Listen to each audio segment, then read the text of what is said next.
Hola, bienvenido a esta nueva tutoría. Recíbela también en tu dispositivo móvil o tableta.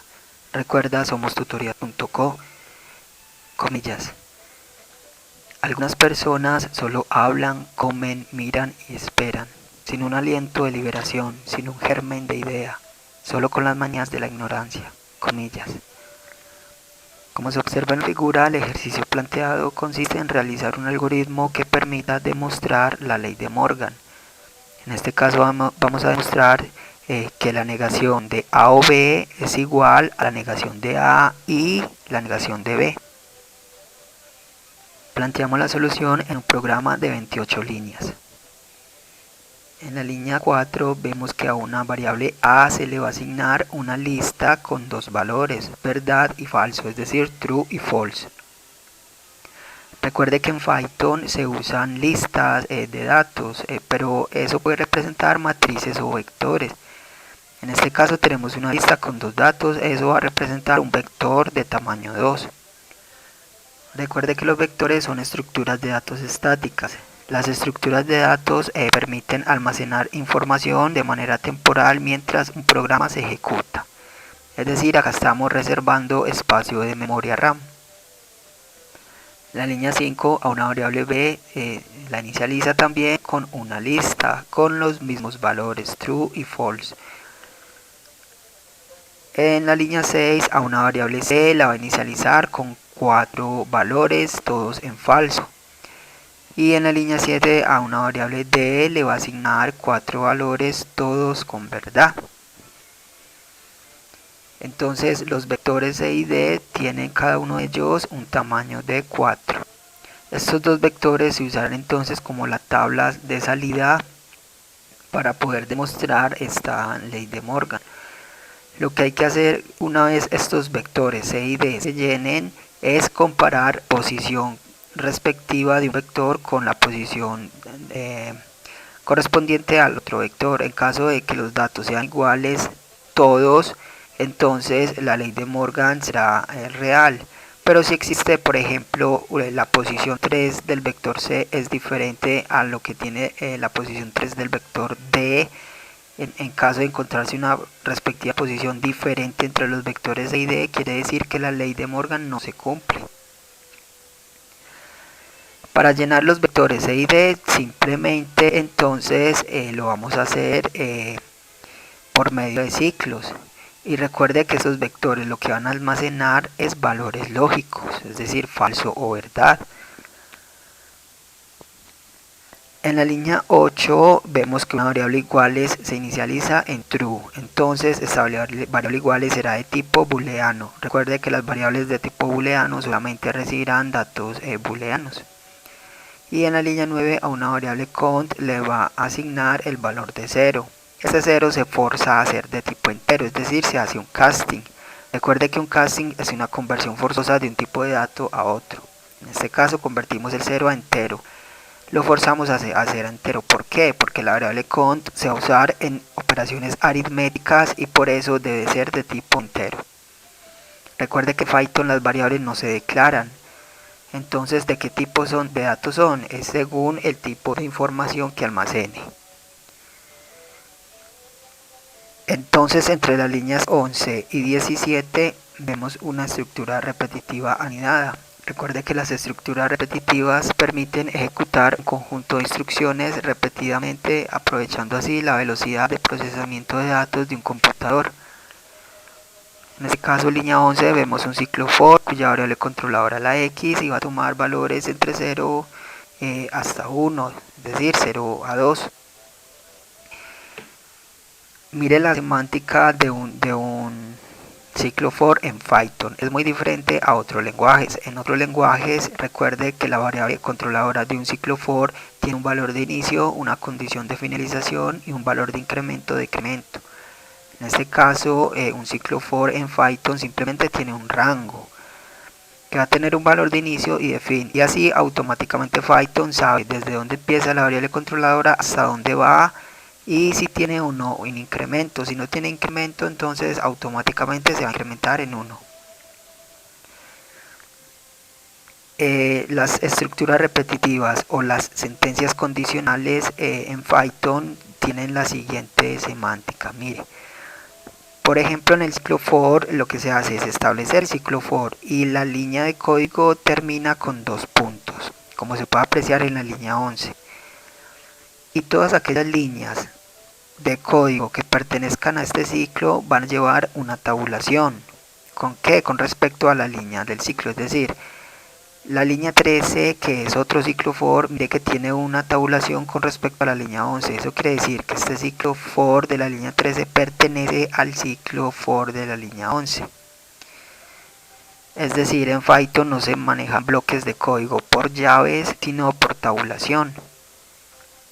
Asimismo, los ciclos while o las sentencias condicionales funcionan igual. Se establece la condición, se pone 2 puntos y luego todas las líneas que pertenezcan a la sentencia condicional o al ciclo while deberán llevar una tabulación. Cuando no exista una línea que ya no pertenezca al ciclo, pues simplemente esta línea se programa sin la tabulación respectiva. Entonces, dentro de este ciclo, en la línea 13 vemos otro ciclo for cuya variable controladora es la y y va a tomar valores entre 0 hasta 1, es decir, 0 a 2. Y dentro de este segundo ciclo for vemos entonces la línea 15, que va a indicar que al vector c en la posición cont le va a asignar la negación, es decir, not de lo que tiene el vector a en la posición x o lo que tiene el vector b en la posición y. Mire que en Python los operadores lógicos, es decir, el AND y el OR se usan como texto, es decir, para una conjunción, es decir, para un I se pone AND y para un O una disyunción se pone OR. Una programación muy parecida a Pascal. En otros lenguajes el AND se representa como ampersand y el O como barra doble. En este caso se pone la palabra OR. Mire que para la negación se usa la palabra not, como se puede apreciar. Entonces el vector c lo que va a almacenar es la primera parte de la ecuación que queremos demostrar, es decir, negación de a o b. Y mire que precisamente lo que establecemos acá, al vector c en la posición cont le va a asignar la negación de a o b, es decir, lo que tiene el vector a en la posición x o lo que tiene el vector b en la posición y. Recuerde que acá estamos usando operadores lógicos, luego vamos a comparar operadores lógicos. El vector A tiene operadores lógicos, valores lógicos, true y false, asimismo como el vector B. Entonces, cuando se recorran los ciclos X y Y, vamos a ver que se va a comparar verdad con verdad, verdad con falso, falso con verdad y falso con falso. Según el resultado, entonces se va a almacenar esa información. Supongamos que la primera vez vamos a comparar verdad con verdad, ¿sí? Entonces, verdad o verdad arroja verdad y la negación va a ser falso. Entonces, línea 15, el vector c en la posición 0, que es el valor de cont, va a tomar el valor de falso. Ya la segunda vez se va a comparar verdad con falso y verdad o falso da verdad y su negación nuevamente da falso. Entonces al vector c la segunda vez cont va a valer 1, entonces va a tomar el valor de falso y así sucesivamente. En la línea 16 al vector d en la posición cont le asignamos la otra parte entonces de la ecuación que queremos comprobar, que es negación de a y negación de b. Es decir, negación de lo que tiene el vector a en la posición x y negación de lo que tiene el vector b en la posición y. Y en la línea 17 incrementamos la variable cont, es decir, a cont le asigna cont más 1. Ese cont sirve entonces para saber en qué posición del vector c y d vamos a almacenar entonces los resultados. Una vez salgamos de los ciclos x y y, entonces vamos a tener los vectores c y d llenos, es decir, la tabla ya con las variables a y b y las expresiones de la ecuación que queremos demostrar ya va a estar lista. Y recuerde que hay que comparar entonces los vectores c y d para saber si se cumple o no la ley de Morgan. Entonces en la línea 19 a 23 vemos la estructura repetitiva for cuya variable controladora es la x y va a tomar valores entre 0 hasta cont -1, es decir, 0 a cont. Y observe la condicional de la línea 21. Recuerde que una sentencia condicional permite tomar dos o más caminos alternativos en un programa.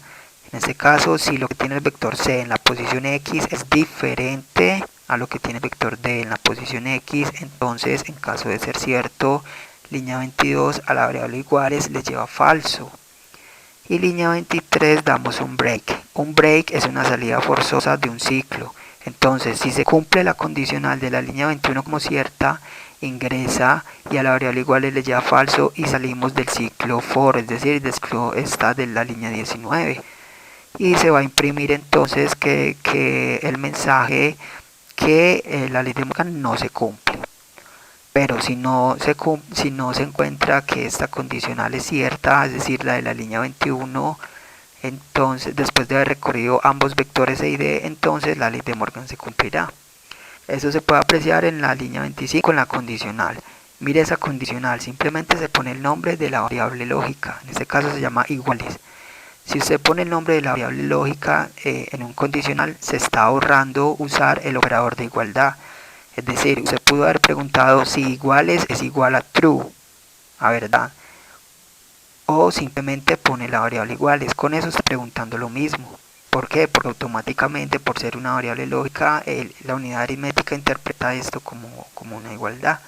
Si usted fuese a preguntar que si la variable iguales fuera igual a falso, entonces simplemente antepone a la palabra iguales el símbolo de exclamación, que es la negación.